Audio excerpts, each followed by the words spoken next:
an address to the board of the corps on the subject of the listening seminar. St. Benedict addressed Christians, the faithful, but Christendom has fallen. Aristotle addressed seekers of truth, but many of our freshmen are not seeking truth, and they find his ethics to be an inapplicable drudgery. We say rightly, listen with the ear of your heart to stony hearts that are confused and without purpose. How are we to expect them to listen? Truly, the study of ethics and the faith which gives our study purpose is invaluable, and we must teach it.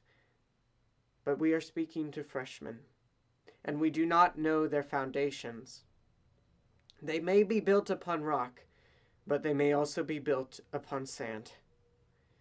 Indeed, they may hate truth, or learning, or even the God who is calling in the silence of every heart.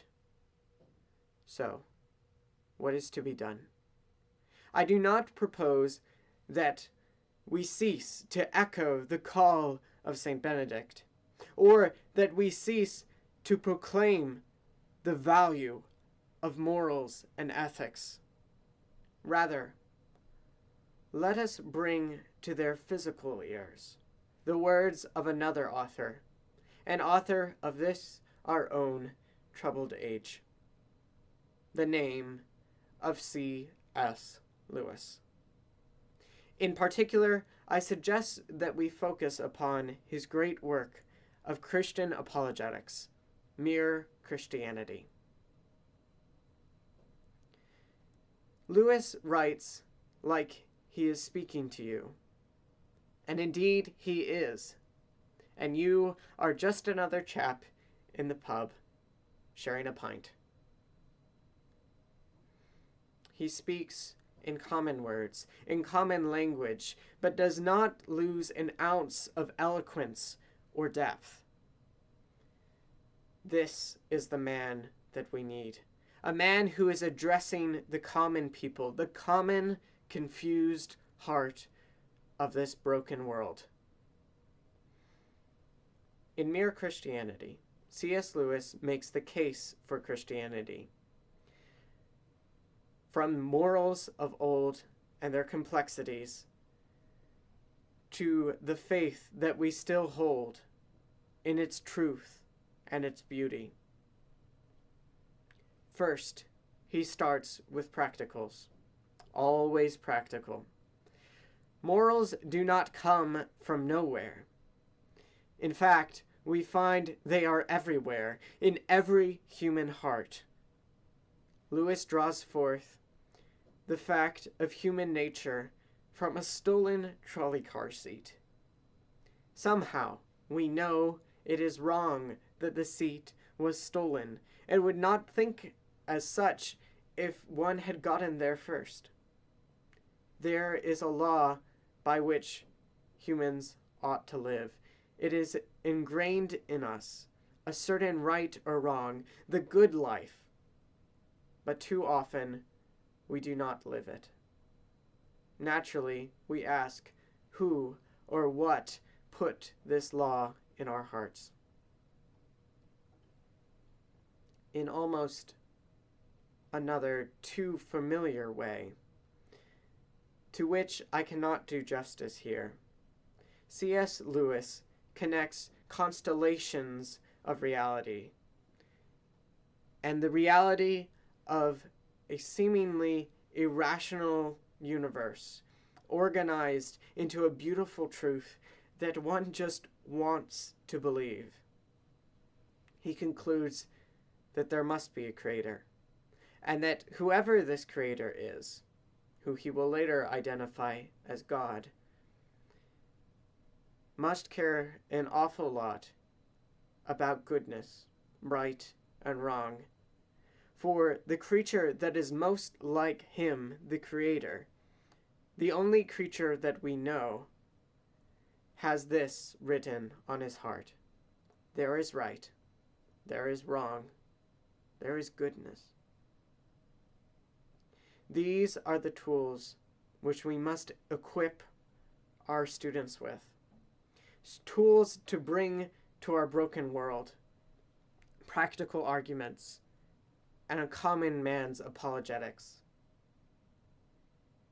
C.S. Lewis's aim is to quietly convince his audience that if you are on the wrong path, though hopefully you are not, the only way to make any progress is to turn about and find your way back to the right one. And the sooner you do, the better. Lewis brings the answers of Christianity to the deepest questions of our human hearts. Questions which we are asking most when we are coming of age. Who am I? Why am I here? Where am I going?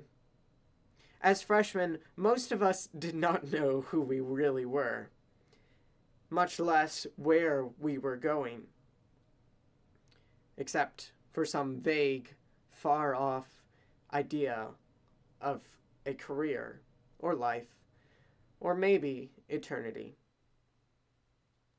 We had not begun to listen to our restless hearts, which can only rest in God. The Creator created us for Him.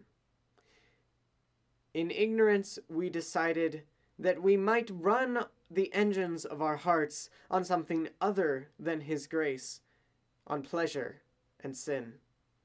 And so, as C.S. Lewis would say, our engine conks. Lewis shows us that morals guide us back to God. With the image of an engine or machine, every moral rule is there to prevent a breakdown, or a strain, or a friction of that running in the machine. These are not purposeless, unapplicable ideals, but applied ethics.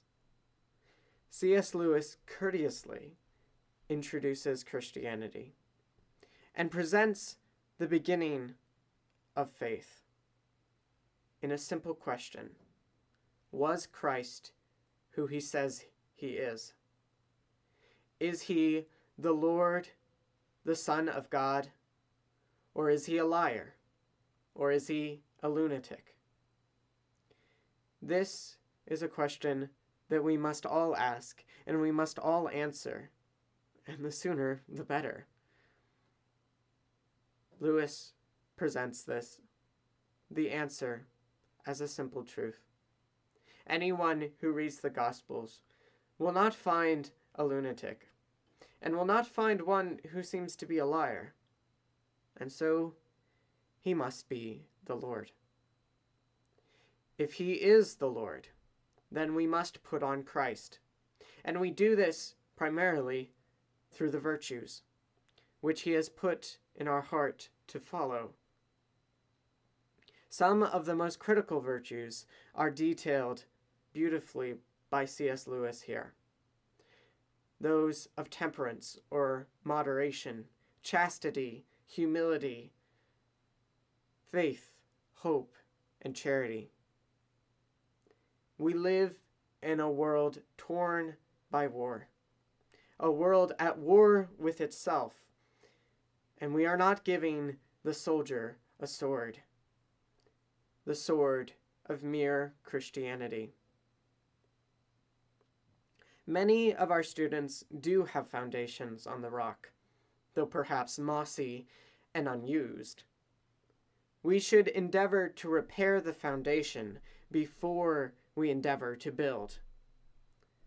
Saint Benedict said he was writing for beginners, but often we reflect that his rule seems difficult, advanced, hard. Perhaps this is because we have not begun. Perhaps we too need a little mere Christianity. Thank you.